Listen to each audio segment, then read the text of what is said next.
évidemment les personnes. C'est l'honneur de la politique et c'est parfois la noble servitude que de l'accepter. C'est pourquoi je m'étonne que M. Bayrou ait pu un instant croire que je pouvais lier ma décision de voter ou non la confiance à mon intérêt personnel.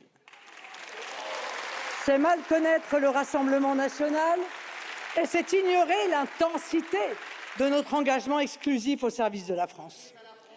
Ce moment marque la fin de l'agonie d'un gouvernement fantôme, du dramatique épisode Chido.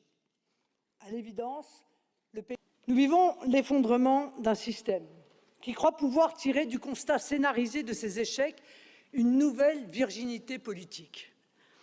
Faut-il fonctionner en vertu d'une pensée magique pour croire qu'une sorte de born-again, d'évangéliste américain, permettrait d'obtenir le pardon céleste et l'onction démocratique divine?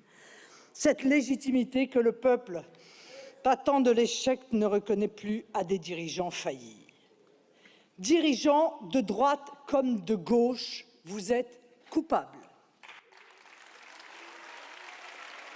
Vous ne pouvez pas pleurer. Le président n'a qu'une possibilité, convoquer de nouvelles élections et laisser le pays choisir. Et s'il le décide, de choisir une majorité d'alternance. S'il s'implique dans la campagne, s'il sort de son rôle d'arbitre pour devenir joueur, il accepte par avance d'en assumer les conséquences politiques en cas de défaite. Déconnexion de la représentation parlementaire avec l'opinion que vous êtes. Le président peut faire le choix de renommer un gouvernement qui, au vu de l'équation politique, ne passera probablement pas la discussion budgétaire. Techniquement, cela nous conduira en décembre et le télescopage avec les élections municipales de mars rendra difficile l'organisation d'un scrutin législatif. Ce choix signerait donc l'enlisement institutionnel du pays. Nous respectons les institutions. Ce à quoi nous avons assisté durant la dernière année, c'est à un naufrage.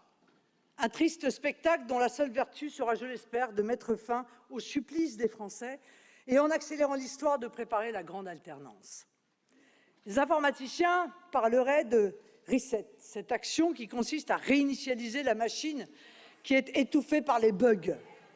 Le vrai reset serait la démission du président, mais cette décision ne dépend que de lui, puisqu'il est constitutionnellement élu pour 5 ans. Bon, je ne m'attends à rien sur ce point, consciente que n'est pas le général de Gaulle qui veut.